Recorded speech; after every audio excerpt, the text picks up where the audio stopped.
안녕하세요. 마음의 지도를 함께 그려나가는 시간입니다.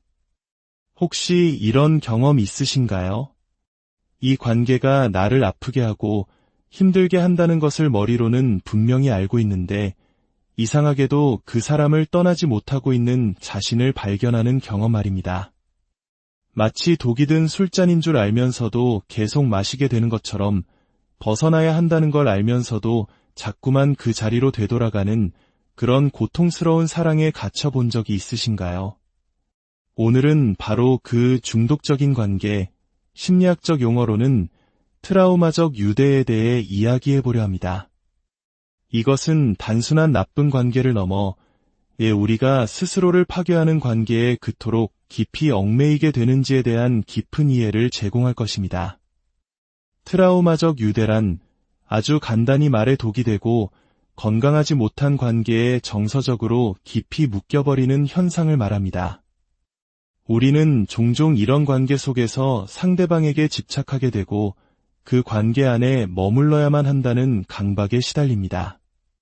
마음 깊은 곳에서는 이건 아니야라고 외치고 있음에도 불구하고 말이죠. 그렇다면 우리는 왜 이런 고통스러운 굴레에 빠지게 되는 걸까요? 그 뿌리는 종종 우리의 어린 시절로 거슬러 올라갑니다.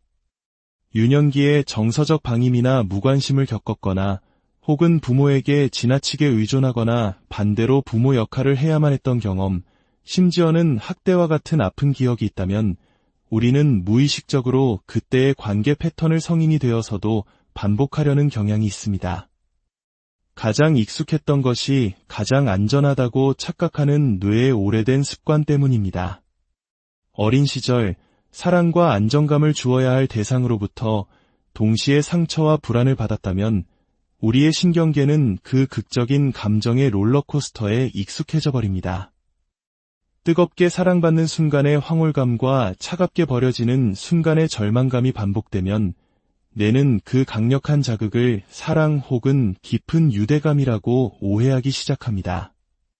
관계 속에서 느껴지는 극심한 불안감과 스트레스가 만들어내는 아드레날린과 코르티솔의 분출을 우리는 열정적인 사랑의 증거라고 착각하게 되는 것입니다. 이것이 바로 우리가 그토록 고통스러우면서도 그 관계에서 헤어나오지 못하는 가장 큰 이유 중 하나입니다. 자, 그렇다면 지금 당신의 관계가 혹시 트라우마적 유대는 아닌지 스스로를 점검해 볼 수 있는 5가지 신호에 대해 구체적으로 알아보겠습니다. 첫 번째 신호는 당신이 거의 모든 일에 대해 비난받고 있다는 것입니다. 건강한 관계에서는 문제가 생겼을 때 함께 머리를 맞대고 해결책을 찾는 침으로서의 대화가 가능합니다. 하지만 트라우마적 유대 관계에서는 그런 공간이 없습니다. 대신 당신은 항상 모든 문제의 원인 제공자가 됩니다. 심지어 상대방이 당신에게 어떻게 말하는지, 그가 지금 어떤 기분을 느끼는지, 그리고 두 사람 사이의 문제에 대해 그가 어떻게 반응하는지에 대해서까지 당신의 탓으로 돌립니다. 내가 그렇게만 안 했어도 내가 화내지 않았을 거야. 다 너 때문에 이렇게 된 거잖아. 와 같은 말들을 끊임없이 듣게 되죠. 시간이 지나면 당신은 정말로 상대방의 기분을 내가 좌우한다고 믿게 되고 그의 감정에 대한 모든 책임을 짊어지게 됩니다. 그리고 결국 그를 기분 좋게 만들어야 한다는 끝없는 의무감에 시달리게 됩니다. 두 번째 신호는 당신이 관계 속에서 부모의 역할을 하고 있다는 점입니다. 이것은 대부분의 트라우마적 유대 관계에서 나타나는 아주 근본적인 특징입니다. 한 사람은 과도할 정도의 책임을 떠맡고 다른 한 사람은 그 보살핌에 기대어 살아갑니다. 책임을 지는 쪽은 마치 부모처럼 상대방의 문제를 해결해주고 뒤처리를 도맡아 합니다. 예를 들어 상대방에게 음주나 도박 문제가 있다면 당신은 그가 술을 끊게 하려고 돈을 함부로 쓰지 못하게 하려고 늘 감시하고 통제하려 했습니다. 혹은 그가 경제적으로 무책임하다면 당신이 그의 돈을 관리하고 예산을 짜주며 마치 어린아이의 용돈을 관리하듯 그의 삶에 깊숙이 개입하게 됩니다. 어쩌면 당신은 상대방의 어린 시절 트라우마를 인지하고 그를 치유해야 한다는 사명감에 불타고 있을지도 모릅니다. 끊임없이 심리치료를 권하고 자기계발서를 건네주고 그의 상처에 대해 이야기하며 그를 변화시키려 노력합니다. 만약 당신이 항상 지쳐있고 늘 긴장 상태에 있으며 정작 자신의 필요와 욕구는 전혀 채워지지 않고 있다고 느낀다면 당신은 관계 속에서 부모 역할을 하고 있을 가능성이 매우 높습니다. 세 번째 신호는 극단적인 질투와 통제입니다. 물론 질투 자체는 자연스러운 인간의 감정입니다. 우리 모두는 때때로 질투를 느끼죠. 하지만 트라우마적 유대 관계에서의 질투는 그 수준을 넘어섭니다. 당신은 하지도 않은 일에 대해 끊임없이 의심받고 추궁당합니다. 당신의 모든 것을 질문받고 해명해야 합니다. 당신이 관계 밖에서 친구들을 만나거나 자신만의 취미 생활을 즐길 때면 상대방은 토라지거나 분노를 표출하며 당신을 고립시키려 합니다. 특히 과거의 연애사가 끊임없이 현재로 소환되기도 합니다. 당신이 과거에 누구를 만났는지, 그 사람과는 어땠는지, 심지어 지금 길에서 누구를 쳐다봤는지까지 집요하게 물고 늘어집니다. 결국 당신은 상대방의 극단적인 반응이 두려워 자신의 선택을 바꾸거나 있었던 일을 솔직하게 공유하지 못하게 됩니다. 만약 당신이 통제당하고 있다는 느낌, 마치 투명한 감옥에 갇힌 듯한 느낌을 받는다면 이는 위험 신호입니다. 네 번째 신호는 그 어떤 문제도 완전히 해결되지 않는다는 것입니다. 트라우마적 유대 관계에는 특정한 행동의 순환 고리가 있습니다. 갈등이 발생하고 그 후에 진정한 화해의 과정이 생략됩니다.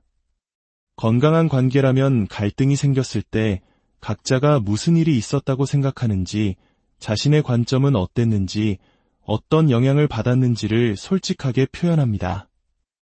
그리고 상대방의 경험 또한 경청하며 함께 새로운 이해에 도달하려고 노력합니다. 갈등 자체는 나쁜 것이 아닙니다. 모든 관계에는 갈등이 있기 마련이니까요. 하지만 갈등에 어떻게 대처하느냐가 그 관계의 건강성을 결정합니다. 트라우마적 유대 관계에서는 당신의 이야기에 진정으로 귀 기울여주는 공간이 없습니다. 각자의 감정을 처리하고 커플로서 함께 성장할 기회가 차단됩니다. 결국 우리는 똑같은 문제로 계속해서 싸우게 됩니다. 마치 메비우스의 띠처럼 끝없이 같은 논쟁을 반복하며 그 어떤 것도 제대로 해결되지 않은 채 감정의 앙금만 쌓여갑니다. 다섯 번째, 그리고 마지막 신호는 강렬한 단절과 그 뒤에 빠르게 이어지는 강화의 반복입니다. 이게 무슨 의미일까요? 트라우마적 유대 관계에서는 종종 침묵으로 일관하는 시기, 즉 상대방이 당신을 없는 사람 취급하는 기간이 있습니다. 혹은 한 사람이 감정적으로 완전히 문을 닫고 물러나 버리거나 심지어 물리적으로 당신을 떠나버리기도 합니다. 이러한 갑작스러운 단절은 우리에게 극심한 불안감을 유발합니다. 이 불안감을 견디지 못한 우리는 결국 우리 자신을 버리게 됩니다. 나의 생각, 나의 욕구, 나의 감정을 모두 포기하고 심지어 내가 하지 않은 일에 대해서도 사과하며 그저 이 끔찍한 단절을 끝내기 위해 애원하게 됩니다. 내가 다 잘못했어. 제발 화 풀어 라고 말하면서 말이죠. 그렇게 우리는 다시 연결되고 애정을 갈구하고 듣고 싶었던 사과와 비슷한 말을 듣거나 그가 변하겠다는 헛된 약속을 받아냅니다. 이 순간 우리는 잠시 안도감을 느낍니다. 하지만 이 순환이 반복될수록 우리는 더욱 깊은 무력감과 절망에 빠지게 됩니다. 다음 갈등이 찾아오면 어김없이 또다시 침묵과 단절, 그리고 버림받음의 공포가 시작될 테니까요. 그리고 우리는 또다시 나를 버려서라도 그 연결을 되찾으려 할 것입니다. 이 과정에서 우리 몸은 강력한 화학적 반응을 일으키며 그 잠시의 연결에서 오는 안도감을 보상으로 인식하고 이 끔찍한 순환을 더욱 강화시킵니다. 만약 오늘 이야기한 신호들 속에서 당신의 모습을 발견했다면 당신은 결코 혼자가 아니라는 사실을 꼭 기억해 주세요. 얼마나 오랫동안 그 관계에 있었든 당신의 나이가 몇 살이든 상관없이 치유는 언제나 가능합니다. 우리 모두는 이 고통스러운 순환을 끊어내고 건강하고 안정적이며 진정으로 서로를 지지해주는 사랑을 찾을 힘을 가지고 있습니다.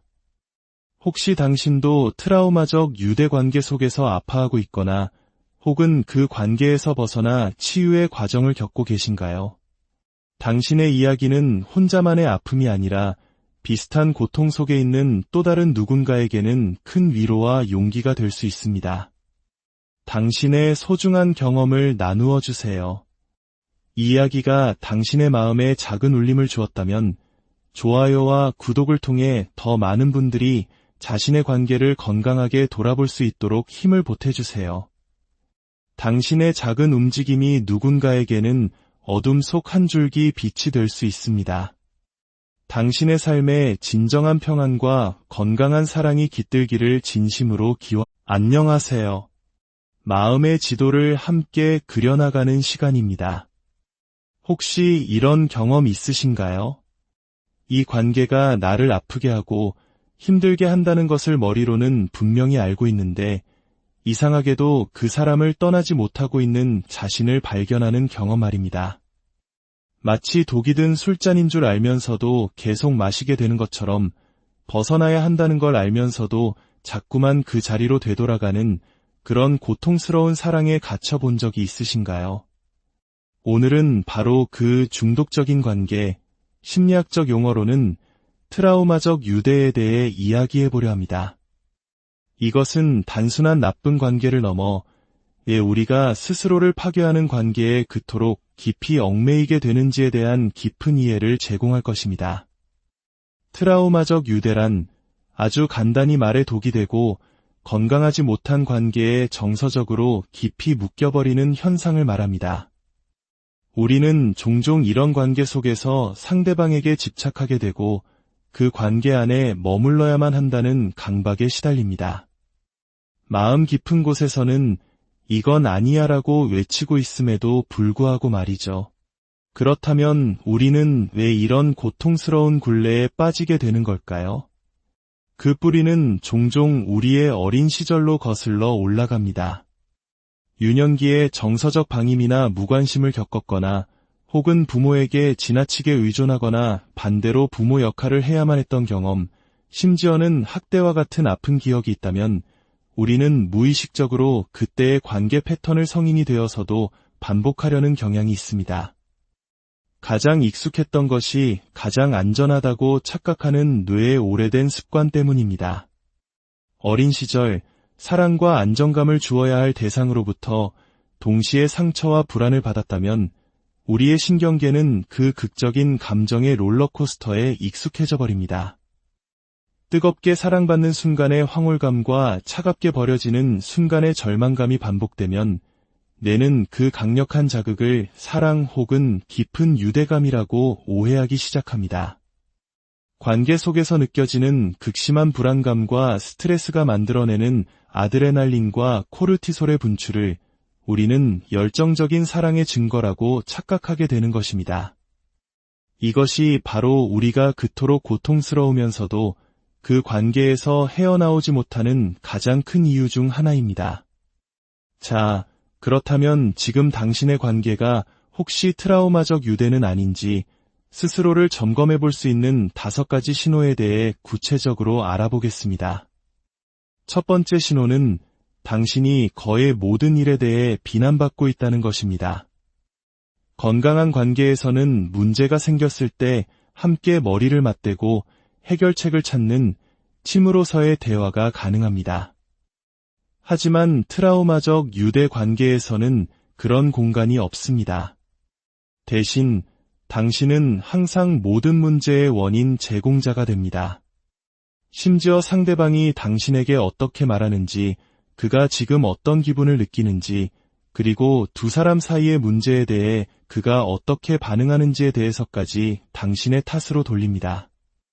내가 그렇게만 안 했어도 내가 화내지 않았을 거야. 다 너 때문에 이렇게 된 거잖아. 와 같은 말들을 끊임없이 듣게 되죠. 시간이 지나면 당신은 정말로 상대방의 기분을 내가 좌우한다고 믿게 되고 그의 감정에 대한 모든 책임을 짊어지게 됩니다. 그리고 결국 그를 기분 좋게 만들어야 한다는 끝없는 의무감에 시달리게 됩니다. 두 번째 신호는 당신이 관계 속에서 부모의 역할을 하고 있다는 점입니다. 이것은 대부분의 트라우마적 유대 관계에서 나타나는 아주 근본적인 특징입니다.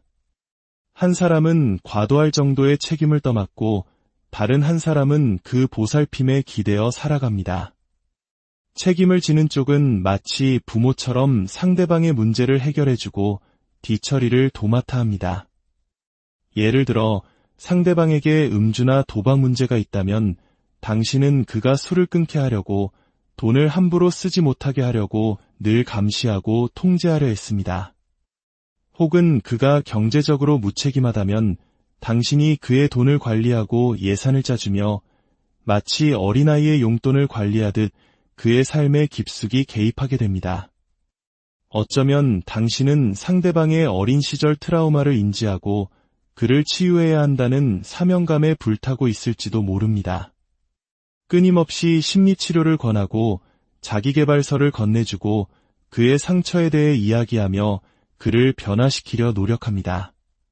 만약 당신이 항상 지쳐있고 늘 긴장 상태에 있으며 정작 자신의 필요와 욕구는 전혀 채워지지 않고 있다고 느낀다면 당신은 관계 속에서 부모 역할을 하고 있을 가능성이 매우 높습니다. 세 번째 신호는 극단적인 질투와 통제입니다. 물론 질투 자체는 자연스러운 인간의 감정입니다. 우리 모두는 때때로 질투를 느끼죠. 하지만 트라우마적 유대 관계에서의 질투는 그 수준을 넘어섭니다. 당신은 하지도 않은 일에 대해 끊임없이 의심받고 추궁당합니다. 당신의 모든 것을 질문받고 해명해야 합니다. 당신이 관계 밖에서 친구들을 만나거나 자신만의 취미 생활을 즐길 때면 상대방은 토라지거나 분노를 표출하며 당신을 고립시키려 합니다.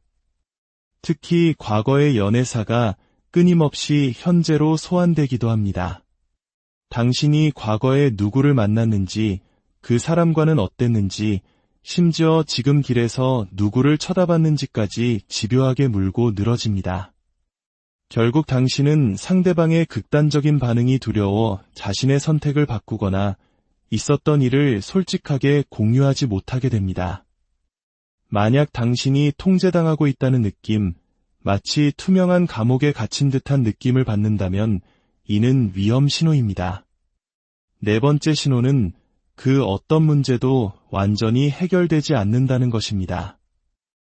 트라우마적 유대 관계에는 특정한 행동의 순환고리가 있습니다. 갈등이 발생하고 그 후에 진정한 화해의 과정이 생략됩니다. 건강한 관계라면 갈등이 생겼을 때 각자가 무슨 일이 있었다고 생각하는지, 자신의 관점은 어땠는지, 어떤 영향을 받았는지를 솔직하게 표현합니다. 그리고 상대방의 경험 또한 경청하며 함께 새로운 이해에 도달하려고 노력합니다. 갈등 자체는 나쁜 것이 아닙니다. 모든 관계에는 갈등이 있기 마련이니까요. 하지만 갈등에 어떻게 대처하느냐가 그 관계의 건강성을 결정합니다. 트라우마적 유대 관계에서는 당신의 이야기의 진정으로 귀 기울여주는 공간이 없습니다. 각자의 감정을 처리하고 커플로서 함께 성장할 기회가 차단됩니다. 결국 우리는 똑같은 문제로 계속해서 싸우게 됩니다. 마치 메비우스의 띠처럼 끝없이 같은 논쟁을 반복하며 그 어떤 것도 제대로 해결되지 않은 채 감정의 앙금만 쌓여갑니다. 다섯 번째, 그리고 마지막 신호는 강렬한 단절과 그 뒤에 빠르게 이어지는 강화의 반복입니다. 이게 무슨 의미일까요? 트라우마적 유대 관계에서는 종종 침묵으로 일관하는 시기, 즉 상대방이 당신을 없는 사람 취급하는 기간이 있습니다. 혹은 한 사람이 감정적으로 완전히 문을 닫고 물러나 버리거나 심지어 물리적으로 당신을 떠나버리기도 합니다. 이러한 갑작스러운 단절은 우리에게 극심한 불안감을 유발합니다. 이 불안감을 견디지 못한 우리는 결국 우리 자신을 버리게 됩니다. 나의 생각, 나의 욕구, 나의 감정을 모두 포기하고 심지어 내가 하지 않은 일에 대해서도 사과하며 그저 이 끔찍한 단절을 끝내기 위해 애원하게 됩니다. 내가 다 잘못했어. 제발 화 풀어 라고 말하면서 말이죠. 그렇게 우리는 다시 연결되고 애정을 갈구하고 듣고 싶었던 사과와 비슷한 말을 듣거나 그가 변하겠다는 헛된 약속을 받아냅니다. 이 순간 우리는 잠시 안도감을 느낍니다. 하지만 이 순환이 반복될수록 우리는 더욱 깊은 무력감과 절망에 빠지게 됩니다. 다음 갈등이 찾아오면 어김없이 또다시 침묵과 단절, 그리고 버림받음의 공포가 시작될 테니까요. 그리고 우리는 또다시 나를 버려서라도 그 연결을 되찾으려 할 것입니다. 이 과정에서 우리 몸은 강력한 화학적 반응을 일으키며 그 잠시의 연결에서 오는 안도감을 보상으로 인식하고 이 끔찍한 순환을 더욱 강화시킵니다. 만약 오늘 이야기한 신호들 속에서 당신의 모습을 발견했다면 당신은 결코 혼자가 아니라는 사실을 꼭 기억해 주세요. 얼마나 오랫동안 그 관계에 있었든 당신의 나이가 몇 살이든 상관없이 치유는 언제나 가능합니다. 우리 모두는 이 고통스러운 순환을 끊어내고 건강하고 안정적이며 진정으로 서로를 지지해주는 사랑을 찾을 힘을 가지고 있습니다. 혹시 당신도 트라우마적 유대 관계 속에서 아파하고 있거나 혹은 그 관계에서 벗어나 치유의 과정을 겪고 계신가요? 당신의 이야기는 혼자만의 아픔이 아니라 비슷한 고통 속에 있는 또 다른 누군가에게는 큰 위로와 용기가 될 수 있습니다. 당신의 소중한 경험을 나누어 주세요. 이 이야기가 당신의 마음에 작은 울림을 주었다면 좋아요와 구독을 통해 더 많은 분들이 자신의 관계를 건강하게 돌아볼 수 있도록 힘을 보태주세요. 당신의 작은 움직임이 누군가에게는 어둠 속 한 줄기 빛이 될 수 있습니다. 당신의 삶에 진정한 평안과 건강한 사랑이 깃들기를 진심으로 안녕하세요. 마음의 지도를 함께 그려나가는 시간입니다. 혹시 이런 경험 있으신가요? 이 관계가 나를 아프게 하고 힘들게 한다는 것을 머리로는 분명히 알고 있는데 이상하게도 그 사람을 떠나지 못하고 있는 자신을 발견하는 경험 말입니다. 마치 독이 든 술잔인 줄 알면서도 계속 마시게 되는 것처럼 벗어나야 한다는 걸 알면서도 자꾸만 그 자리로 되돌아가는 그런 고통스러운 사랑에 갇혀본 적이 있으신가요? 오늘은 바로 그 중독적인 관계, 심리학적 용어로는 트라우마적 유대에 대해 이야기해보려 합니다. 이것은 단순한 나쁜 관계를 넘어 왜 우리가 스스로를 파괴하는 관계에 그토록 깊이 얽매이게 되는지에 대한 깊은 이해를 제공할 것입니다. 트라우마적 유대란 아주 간단히 말해 독이 되고 건강하지 못한 관계에 정서적으로 깊이 묶여버리는 현상을 말합니다. 우리는 종종 이런 관계 속에서 상대방에게 집착하게 되고 그 관계 안에 머물러야만 한다는 강박에 시달립니다. 마음 깊은 곳에서는 이건 아니야 라고 외치고 있음에도 불구하고 말이죠. 그렇다면 우리는 왜 이런 고통스러운 굴레에 빠지게 되는 걸까요? 그 뿌리는 종종 우리의 어린 시절로 거슬러 올라갑니다. 유년기에 정서적 방임이나 무관심을 겪었거나 혹은 부모에게 지나치게 의존하거나 반대로 부모 역할을 해야만 했던 경험, 심지어는 학대와 같은 아픈 기억이 있다면 우리는 무의식적으로 그때의 관계 패턴을 성인이 되어서도 반복하려는 경향이 있습니다. 가장 익숙했던 것이 가장 안전하다고 착각하는 뇌의 오래된 습관 때문입니다. 어린 시절 사랑과 안정감을 주어야 할 대상으로부터 동시에 상처와 불안을 받았다면 우리의 신경계는 그 극적인 감정의 롤러코스터에 익숙해져 버립니다. 뜨겁게 사랑받는 순간의 황홀감과 차갑게 버려지는 순간의 절망감이 반복되면 뇌는 그 강력한 자극을 사랑 혹은 깊은 유대감이라고 오해하기 시작합니다. 관계 속에서 느껴지는 극심한 불안감과 스트레스가 만들어내는 아드레날린과 코르티솔의 분출을 우리는 열정적인 사랑의 증거라고 착각하게 되는 것입니다. 이것이 바로 우리가 그토록 고통스러우면서도 그 관계에서 헤어나오지 못하는 가장 큰 이유 중 하나입니다. 자, 그렇다면 지금 당신의 관계가 혹시 트라우마적 유대는 아닌지 스스로를 점검해 볼 수 있는 5가지 신호에 대해 구체적으로 알아보겠습니다. 첫 번째 신호는 당신이 거의 모든 일에 대해 비난받고 있다는 것입니다. 건강한 관계에서는 문제가 생겼을 때 함께 머리를 맞대고 해결책을 찾는 침으로서의 대화가 가능합니다. 하지만 트라우마적 유대 관계에서는 그런 공간이 없습니다. 대신 당신은 항상 모든 문제의 원인 제공자가 됩니다. 심지어 상대방이 당신에게 어떻게 말하는지, 그가 지금 어떤 기분을 느끼는지, 그리고 두 사람 사이의 문제에 대해 그가 어떻게 반응하는지에 대해서까지 당신의 탓으로 돌립니다. 내가 그렇게만 안 했어도 내가 화내지 않았을 거야. 다 너 때문에 이렇게 된 거잖아. 와 같은 말들을 끊임없이 듣게 되죠. 시간이 지나면 당신은 정말로 상대방의 기분을 내가 좌우한다고 믿게 되고 그의 감정에 대한 모든 책임을 짊어지게 됩니다. 그리고 결국 그를 기분 좋게 만들어야 한다는 끝없는 의무감에 시달리게 됩니다. 두 번째 신호는 당신이 관계 속에서 부모의 역할을 하고 있다는 점입니다. 이것은 대부분의 트라우마적 유대 관계에서 나타나는 아주 근본적인 특징입니다. 한 사람은 과도할 정도의 책임을 떠맡고 다른 한 사람은 그 보살핌에 기대어 살아갑니다. 책임을 지는 쪽은 마치 부모처럼 상대방의 문제를 해결해주고 뒤처리를 도맡아 합니다.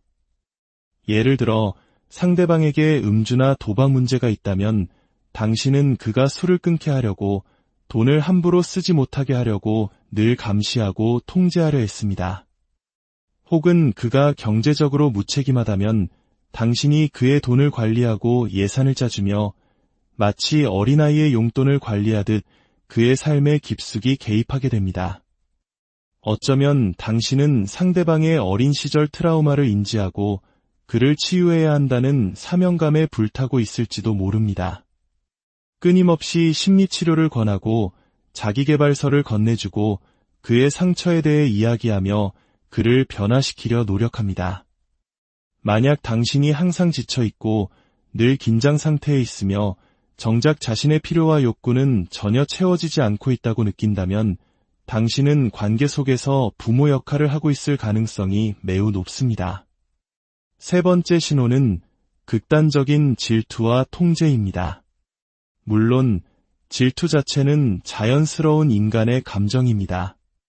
우리 모두는 때때로 질투를 느끼죠. 하지만 트라우마적 유대 관계에서의 질투는 그 수준을 넘어섭니다. 당신은 하지도 않은 일에 대해 끊임없이 의심받고 추궁당합니다. 당신의 모든 것을 질문받고 해명해야 합니다. 당신이 관계 밖에서 친구들을 만나거나 자신만의 취미 생활을 즐길 때면 상대방은 토라지거나 분노를 표출하며 당신을 고립시키려 합니다. 특히 과거의 연애사가 끊임없이 현재로 소환되기도 합니다. 당신이 과거에 누구를 만났는지, 그 사람과는 어땠는지, 심지어 지금 길에서 누구를 쳐다봤는지까지 집요하게 물고 늘어집니다. 결국 당신은 상대방의 극단적인 반응이 두려워 자신의 선택을 바꾸거나 있었던 일을 솔직하게 공유하지 못하게 됩니다. 만약 당신이 통제당하고 있다는 느낌, 마치 투명한 감옥에 갇힌 듯한 느낌을 받는다면 이는 위험 신호입니다.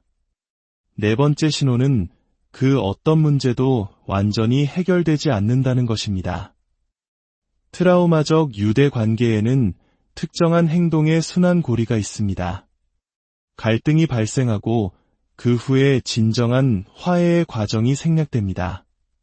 건강한 관계라면 갈등이 생겼을 때 각자가 무슨 일이 있었다고 생각하는지, 자신의 관점은 어땠는지, 어떤 영향을 받았는지를 솔직하게 표현합니다. 그리고 상대방의 경험 또한 경청하며 함께 새로운 이해에 도달하려고 노력합니다. 갈등 자체는 나쁜 것이 아닙니다. 모든 관계에는 갈등이 있기 마련이니까요. 하지만 갈등에 어떻게 대처하느냐가 그 관계의 건강성을 결정합니다. 트라우마적 유대 관계에서는 당신의 이야기에 진정으로 귀 기울여주는 공간이 없습니다. 각자의 감정을 처리하고 커플로서 함께 성장할 기회가 차단됩니다. 결국 우리는 똑같은 문제로 계속해서 싸우게 됩니다. 마치 메비우스의 띠처럼 끝없이 같은 논쟁을 반복하며 그 어떤 것도 제대로 해결되지 않은 채 감정의 앙금만 쌓여갑니다. 다섯 번째, 그리고 마지막 신호는 강렬한 단절과 그 뒤에 빠르게 이어지는 강화의 반복입니다. 이게 무슨 의미일까요? 트라우마적 유대 관계에서는 종종 침묵으로 일관하는 시기, 즉 상대방이 당신을 없는 사람 취급하는 기간이 있습니다. 혹은 한 사람이 감정적으로 완전히 문을 닫고 물러나 버리거나 심지어 물리적으로 당신을 떠나버리기도 합니다. 이러한 갑작스러운 단절은 우리에게 극심한 불안감을 유발합니다. 이 불안감을 견디지 못한 우리는 결국 우리 자신을 버리게 됩니다. 나의 생각, 나의 욕구, 나의 감정을 모두 포기하고 심지어 내가 하지 않은 일에 대해서도 사과하며 그저 이 끔찍한 단절을 끝내기 위해 애원하게 됩니다. 내가 다 잘못했어. 제발 화 풀어 라고 말하면서 말이죠. 그렇게 우리는 다시 연결되고 애정을 갈구하고 듣고 싶었던 사과와 비슷한 말을 듣거나 그가 변하겠다는 헛된 약속을 받아냅니다. 이 순간 우리는 잠시 안도감을 느낍니다. 하지만 이 순환이 반복될수록 우리는 더욱 깊은 무력감과 절망에 빠지게 됩니다. 다음 갈등이 찾아오면 어김없이 또다시 침묵과 단절, 그리고 버림받음의 공포가 시작될 테니까요. 그리고 우리는 또다시 나를 버려서라도 그 연결을 되찾으려 할 것입니다. 이 과정에서 우리 몸은 강력한 화학적 반응을 일으키며 그 잠시의 연결에서 오는 안도감을 보상으로 인식하고 이 끔찍한 순환을 더욱 강화시킵니다. 만약 오늘 이야기한 신호들 속에서 당신의 모습을 발견했다면 당신은 결코 혼자가 아니라는 사실을 꼭 기억해 주세요. 얼마나 오랫동안 그 관계에 있었든 당신의 나이가 몇 살이든 상관없이 치유는 언제나 가능합니다. 우리 모두는 이 고통스러운 순환을 끊어내고 건강하고 안정적이며 진정으로 서로를 지지해주는 사랑을 찾을 힘을 가지고 있습니다. 혹시 당신도 트라우마적 유대 관계 속에서 아파하고 있거나 혹은 그 관계에서 벗어나 치유의 과정을 겪고 계신가요? 당신의 이야기는 혼자만의 아픔이 아니라 비슷한 고통 속에 있는 또 다른 누군가에게는 큰 위로와 용기가 될 수 있습니다. 당신의 소중한 경험을 나누어 주세요. 이 이야기가 당신의 마음에 작은 울림을 주었다면 좋아요와 구독을 통해 더 많은 분들이 자신의 관계를 건강하게 돌아볼 수 있도록 힘을 보태주세요. 당신의 작은 움직임이 누군가에게는 어둠 속 한 줄기 빛이 될 수 있습니다. 당신의 삶에 진정한 평안과 건강한 사랑이 깃들기를 진심으로 안녕하세요. 마음의 지도를 함께 그려나가는 시간입니다. 혹시 이런 경험 있으신가요? 이 관계가 나를 아프게 하고 힘들게 한다는 것을 머리로는 분명히 알고 있는데 이상하게도 그 사람을 떠나지 못하고 있는 자신을 발견하는 경험 말입니다. 마치 독이 든 술잔인 줄 알면서도 계속 마시게 되는 것처럼 벗어나야 한다는 걸 알면서도 자꾸만 그 자리로 되돌아가는 그런 고통스러운 사랑에 갇혀본 적이 있으신가요? 오늘은 바로 그 중독적인 관계, 심리학적 용어로는 트라우마적 유대에 대해 이야기해보려 합니다. 이것은 단순한 나쁜 관계를 넘어 우리가 스스로를 파괴하는 관계에 그토록 깊이 얽매이게 되는지에 대한 깊은 이해를 제공할 것입니다. 트라우마적 유대란 아주 간단히 말해 독이 되고 건강하지 못한 관계에 정서적으로 깊이 묶여버리는 현상을 말합니다. 우리는 종종 이런 관계 속에서 상대방에게 집착하게 되고 그 관계 안에 머물러야만 한다는 강박에 시달립니다. 마음 깊은 곳에서는 이건 아니야라고 외치고 있음에도 불구하고 말이죠. 그렇다면 우리는 왜 이런 고통스러운 굴레에 빠지게 되는 걸까요? 그 뿌리는 종종 우리의 어린 시절로 거슬러 올라갑니다. 유년기에 정서적 방임이나 무관심을 겪었거나 혹은 부모에게 지나치게 의존하거나 반대로 부모 역할을 해야만 했던 경험, 심지어는 학대와 같은 아픈 기억이 있다면 우리는 무의식적으로 그때의 관계 패턴을 성인이 되어서도 반복하려는 경향이 있습니다. 가장 익숙했던 것이 가장 안전하다고 착각하는 뇌의 오래된 습관 때문입니다. 어린 시절 사랑과 안정감을 주어야 할 대상으로부터 동시에 상처와 불안을 받았다면 우리의 신경계는 그 극적인 감정의 롤러코스터에 익숙해져 버립니다. 뜨겁게 사랑받는 순간의 황홀감과 차갑게 버려지는 순간의 절망감이 반복되면 뇌는 그 강력한 자극을 사랑 혹은 깊은 유대감이라고 오해하기 시작합니다. 관계 속에서 느껴지는 극심한 불안감과 스트레스가 만들어내는 아드레날린과 코르티솔의 분출을 우리는 열정적인 사랑의 증거라고 착각하게 되는 것입니다. 이것이 바로 우리가 그토록 고통스러우면서도 그 관계에서 헤어나오지 못하는 가장 큰 이유 중 하나입니다. 자, 그렇다면 지금 당신의 관계가 혹시 트라우마적 유대는 아닌지 스스로를 점검해 볼 수 있는 5가지 신호에 대해 구체적으로 알아보겠습니다. 첫 번째 신호는 당신이 거의 모든 일에 대해 비난받고 있다는 것입니다. 건강한 관계에서는 문제가 생겼을 때 함께 머리를 맞대고 해결책을 찾는 침으로서의 대화가 가능합니다. 하지만 트라우마적 유대 관계에서는 그런 공간이 없습니다. 대신 당신은 항상 모든 문제의 원인 제공자가 됩니다. 심지어 상대방이 당신에게 어떻게 말하는지, 그가 지금 어떤 기분을 느끼는지, 그리고 두 사람 사이의 문제에 대해 그가 어떻게 반응하는지에 대해서까지 당신의 탓으로 돌립니다. 내가 그렇게만 안 했어도 내가 화내지 않았을 거야. 다 너 때문에 이렇게 된 거잖아. 와 같은 말들을 끊임없이 듣게 되죠. 시간이 지나면 당신은 정말로 상대방의 기분을 내가 좌우한다고 믿게 되고 그의 감정에 대한 모든 책임을 짊어지게 됩니다. 그리고 결국 그를 기분 좋게 만들어야 한다는 끝없는 의무감에 시달리게 됩니다.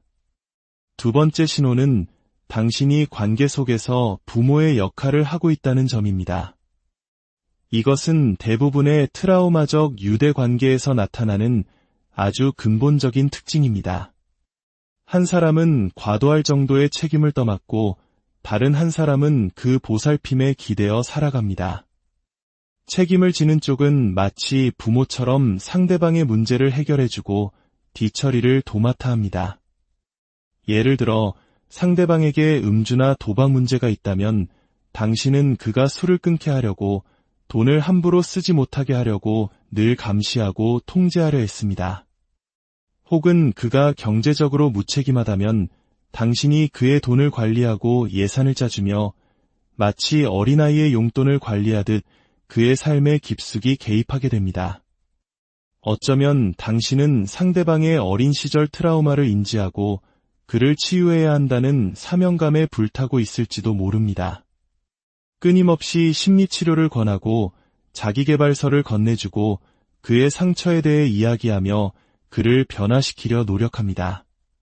만약 당신이 항상 지쳐있고 늘 긴장 상태에 있으며 정작 자신의 필요와 욕구는 전혀 채워지지 않고 있다고 느낀다면 당신은 관계 속에서 부모 역할을 하고 있을 가능성이 매우 높습니다. 세 번째 신호는 극단적인 질투와 통제입니다. 물론 질투 자체는 자연스러운 인간의 감정입니다. 우리 모두는 때때로 질투를 느끼죠. 하지만 트라우마적 유대 관계에서의 질투는 그 수준을 넘어섭니다. 당신은 하지도 않은 일에 대해 끊임없이 의심받고 추궁당합니다. 당신의 모든 것을 질문받고 해명해야 합니다. 당신이 관계 밖에서 친구들을 만나거나 자신만의 취미 생활을 즐길 때면 상대방은 토라지거나 분노를 표출하며 당신을 고립시키려 합니다. 특히 과거의 연애사가 끊임없이 현재로 소환되기도 합니다. 당신이 과거에 누구를 만났는지, 그 사람과는 어땠는지, 심지어 지금 길에서 누구를 쳐다봤는지까지 집요하게 물고 늘어집니다. 결국 당신은 상대방의 극단적인 반응이 두려워 자신의 선택을 바꾸거나 있었던 일을 솔직하게 공유하지 못하게 됩니다. 만약 당신이 통제당하고 있다는 느낌, 마치 투명한 감옥에 갇힌 듯한 느낌을 받는다면 이는 위험 신호입니다. 네 번째 신호는 그 어떤 문제도 완전히 해결되지 않는다는 것입니다. 트라우마적 유대 관계에는 특정한 행동의 순환 고리가 있습니다. 갈등이 발생하고 그 후에 진정한 화해의 과정이 생략됩니다. 건강한 관계라면 갈등이 생겼을 때 각자가 무슨 일이 있었다고 생각하는지, 자신의 관점은 어땠는지, 어떤 영향을 받았는지를 솔직하게 표현합니다. 그리고 상대방의 경험 또한 경청하며 함께 새로운 이해에 도달하려고 노력합니다. 갈등 자체는 나쁜 것이 아닙니다. 모든 관계에는 갈등이 있기 마련이니까요. 하지만 갈등에 어떻게 대처하느냐가 그 관계의 건강성을 결정합니다. 트라우마적 유대 관계에서는 당신의 이야기의 진정으로 귀 기울여주는 공간이 없습니다. 각자의 감정을 처리하고 커플로서 함께 성장할 기회가 차단됩니다. 결국 우리는 똑같은 문제로 계속해서 싸우게 됩니다. 마치 메비우스의 띠처럼 끝없이 같은 논쟁을 반복하며 그 어떤 것도 제대로 해결되지 않은 채 감정의 앙금만 쌓여갑니다. 다섯 번째, 그리고 마지막 신호는 강렬한 단절과 그 뒤에 빠르게 이어지는 강화의 반복입니다. 이게 무슨 의미일까요? 트라우마적 유대 관계에서는 종종 침묵으로 일관하는 시기, 즉 상대방이 당신을 없는 사람 취급하는 기간이 있습니다. 혹은 한 사람이 감정적으로 완전히 문을 닫고 물러나 버리거나 심지어 물리적으로 당신을 떠나버리기도 합니다. 이러한 갑작스러운 단절은 우리에게 극심한 불안감을 유발합니다. 이 불안감을 견디지 못한 우리는 결국 우리 자신을 버리게 됩니다. 나의 생각, 나의 욕구, 나의 감정을 모두 포기하고 심지어 내가 하지 않은 일에 대해서도 사과하며 그저 이 끔찍한 단절을 끝내기 위해 애원하게 됩니다. 내가 다 잘못했어. 제발 화 풀어 라고 말하면서 말이죠. 그렇게 우리는 다시 연결되고 애정을 갈구하고 듣고 싶었던 사과와 비슷한 말을 듣거나 그가 변하겠다는 헛된 약속을 받아냅니다. 이 순간 우리는 잠시 안도감을 느낍니다. 하지만 이 순환이 반복될수록 우리는 더욱 깊은 무력감과 절망에 빠지게 됩니다. 다음 갈등이 찾아오면 어김없이 또다시 침묵과 단절, 그리고 버림받음의 공포가 시작될 테니까요. 그리고 우리는 또다시 나를 버려서라도 그 연결을 되찾으려 할 것입니다.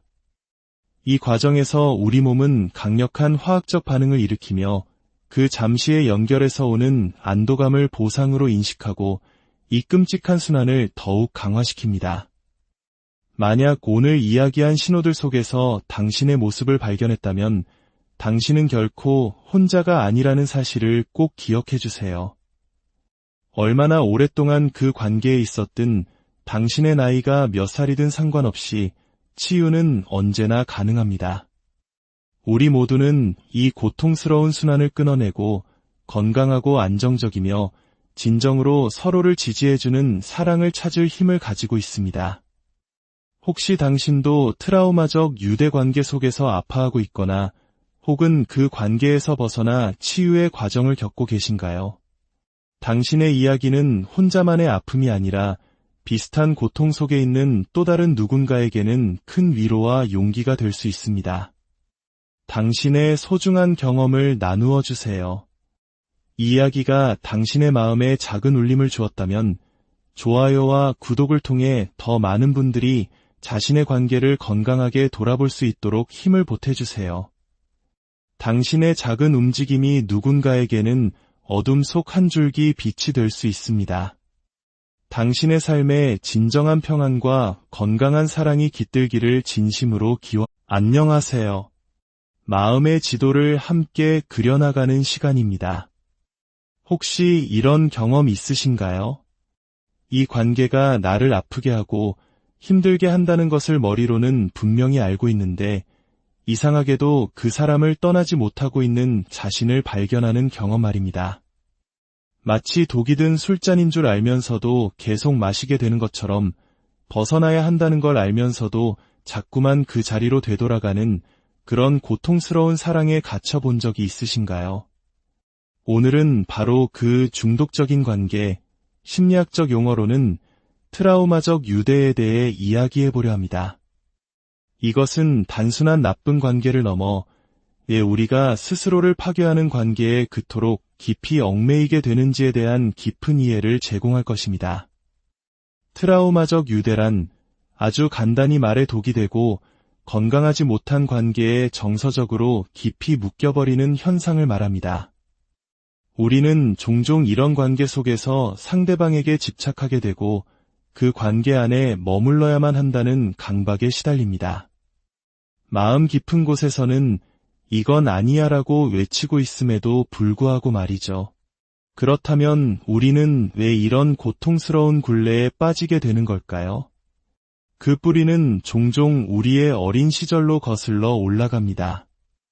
유년기에 정서적 방임이나 무관심을 겪었거나 혹은 부모에게 지나치게 의존하거나 반대로 부모 역할을 해야만 했던 경험, 심지어는 학대와 같은 아픈 기억이 있다면 우리는 무의식적으로 그때의 관계 패턴을 성인이 되어서도 반복하려는 경향이 있습니다. 가장 익숙했던 것이 가장 안전하다고 착각하는 뇌의 오래된 습관 때문입니다. 어린 시절 사랑과 안정감을 주어야 할 대상으로부터 동시에 상처와 불안을 받았다면 우리의 신경계는 그 극적인 감정의 롤러코스터에 익숙해져 버립니다.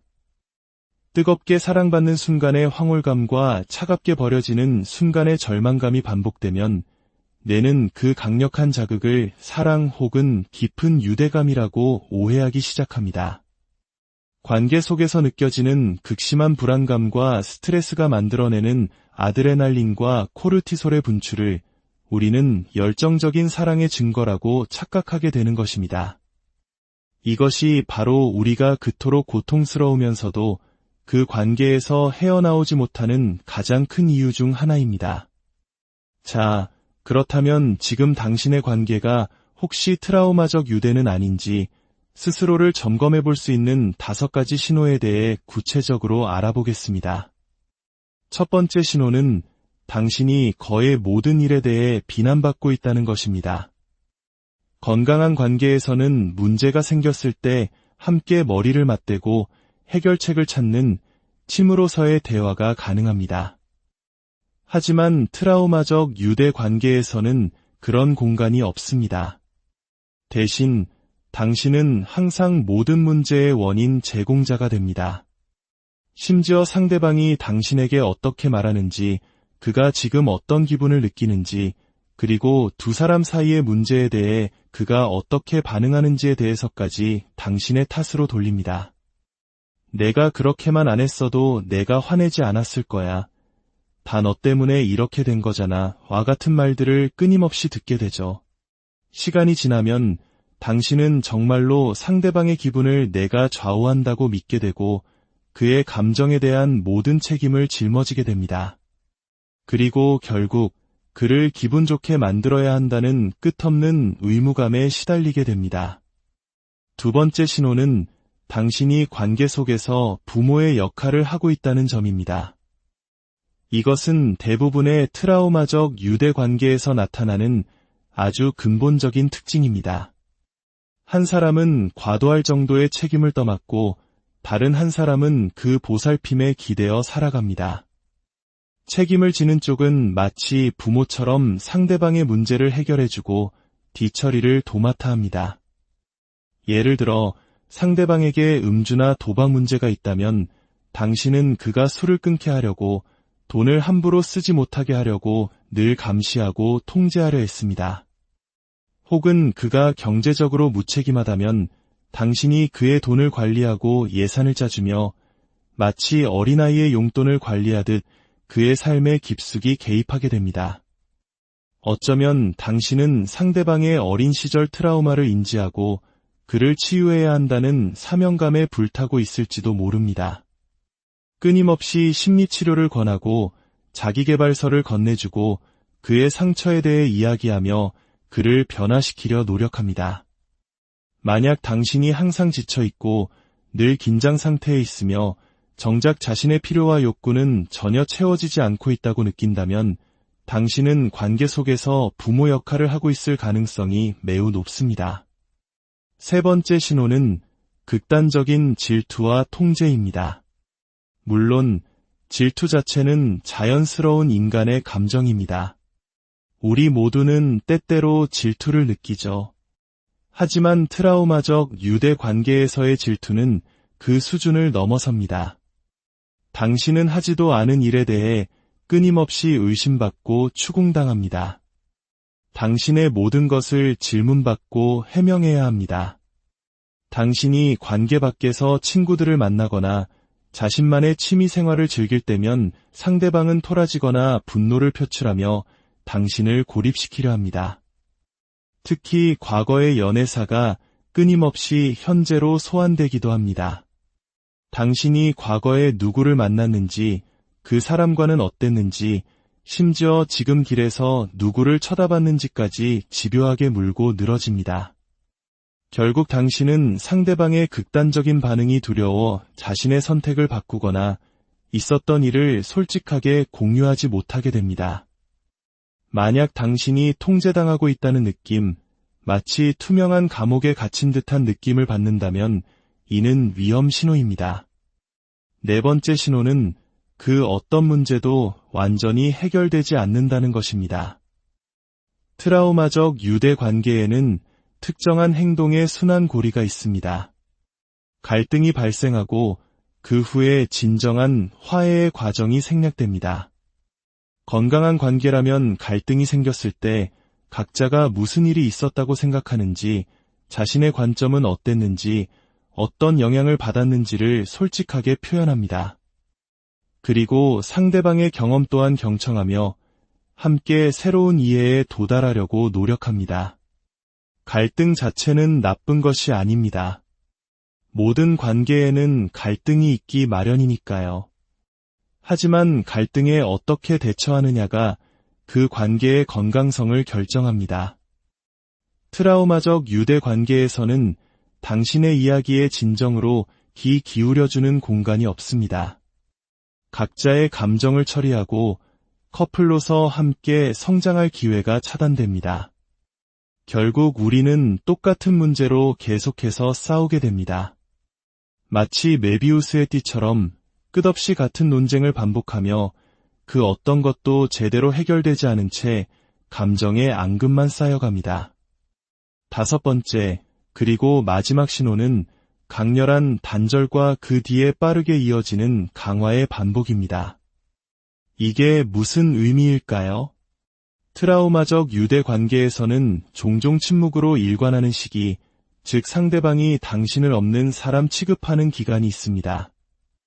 혹은 한 사람이 감정적으로 완전히 문을 닫고 물러나 버리거나 심지어 물리적으로 당신을 떠나버리기도 합니다. 이러한 갑작스러운 단절은 우리에게 극심한 불안감을 유발합니다. 이 불안감을 견디지 못한 우리는 결국 우리 자신을 버리게 됩니다. 나의 생각, 나의 욕구, 나의 감정을 모두 포기하고 심지어 내가 하지 않은 일에 대해서도 사과하며 그저 이 끔찍한 단절을 끝내기 위해 애원하게 됩니다. 내가 다 잘못했어. 제발 화 풀어 라고 말하면서 말이죠. 그렇게 우리는 다시 연결되고 애정을 갈구하고 듣고 싶었던 사과와 비슷한 말을 듣거나 그가 변하겠다는 헛된 약속을 받아냅니다. 이 순간 우리는 잠시 안도감을 느낍니다. 하지만 이 순환이 반복될수록 우리는 더욱 깊은 무력감과 절망에 빠지게 됩니다. 다음 갈등이 찾아오면 어김없이 또다시 침묵과 단절, 그리고 버림받음의 공포가 시작될 테니까요. 그리고 우리는 또다시 나를 버려서라도 그 연결을 되찾으려 할 것입니다. 이 과정에서 우리 몸은 강력한 화학적 반응을 일으키며 그 잠시의 연결에서 오는 안도감을 보상으로 인식하고 이 끔찍한 순환을 더욱 강화시킵니다. 만약 오늘 이야기한 신호들 속에서 당신의 모습을 발견했다면 당신은 결코 혼자가 아니라는 사실을 꼭 기억해 주세요. 얼마나 오랫동안 그 관계에 있었든 당신의 나이가 몇 살이든 상관없이 치유는 언제나 가능합니다. 우리 모두는 이 고통스러운 순환을 끊어내고 건강하고 안정적이며 진정으로 서로를 지지해주는 사랑을 찾을 힘을 가지고 있습니다. 혹시 당신도 트라우마적 유대 관계 속에서 아파하고 있거나 혹은 그 관계에서 벗어나 치유의 과정을 겪고 계신가요? 당신의 이야기는 혼자만의 아픔이 아니라 비슷한 고통 속에 있는 또 다른 누군가에게는 큰 위로와 용기가 될 수 있습니다. 당신의 소중한 경험을 나누어 주세요. 이 이야기가 당신의 마음에 작은 울림을 주었다면 좋아요와 구독을 통해 더 많은 분들이 자신의 관계를 건강하게 돌아볼 수 있도록 힘을 보태주세요. 당신의 작은 움직임이 누군가에게는 어둠 속 한 줄기 빛이 될 수 있습니다. 당신의 삶에 진정한 평안과 건강한 사랑이 깃들기를 진심으로 안녕하세요. 마음의 지도를 함께 그려나가는 시간입니다. 혹시 이런 경험 있으신가요? 이 관계가 나를 아프게 하고 힘들게 한다는 것을 머리로는 분명히 알고 있는데 이상하게도 그 사람을 떠나지 못하고 있는 자신을 발견하는 경험 말입니다. 마치 독이 든 술잔인 줄 알면서도 계속 마시게 되는 것처럼 벗어나야 한다는 걸 알면서도 자꾸만 그 자리로 되돌아가는 그런 고통스러운 사랑에 갇혀본 적이 있으신가요? 오늘은 바로 그 중독적인 관계, 심리학적 용어로는 트라우마적 유대에 대해 이야기해보려 합니다. 이것은 단순한 나쁜 관계를 넘어 우리가 스스로를 파괴하는 관계에 그토록 깊이 얽매이게 되는지에 대한 깊은 이해를 제공할 것입니다. 트라우마적 유대란 아주 간단히 말해 독이 되고 건강하지 못한 관계에 정서적으로 깊이 묶여버리는 현상을 말합니다. 우리는 종종 이런 관계 속에서 상대방에게 집착하게 되고 그 관계 안에 머물러야만 한다는 강박에 시달립니다. 마음 깊은 곳에서는 이건 아니야라고 외치고 있음에도 불구하고 말이죠. 그렇다면 우리는 왜 이런 고통스러운 굴레에 빠지게 되는 걸까요? 그 뿌리는 종종 우리의 어린 시절로 거슬러 올라갑니다. 유년기에 정서적 방임이나 무관심을 겪었거나 혹은 부모에게 지나치게 의존하거나 반대로 부모 역할을 해야만 했던 경험, 심지어는 학대와 같은 아픈 기억이 있다면 우리는 무의식적으로 그때의 관계 패턴을 성인이 되어서도 반복하려는 경향이 있습니다. 가장 익숙했던 것이 가장 안전하다고 착각하는 뇌의 오래된 습관 때문입니다. 어린 시절 사랑과 안정감을 주어야 할 대상으로부터 동시에 상처와 불안을 받았다면 우리의 신경계는 그 극적인 감정의 롤러코스터에 익숙해져 버립니다. 뜨겁게 사랑받는 순간의 황홀감과 차갑게 버려지는 순간의 절망감이 반복되면 뇌는 그 강력한 자극을 사랑 혹은 깊은 유대감이라고 오해하기 시작합니다. 관계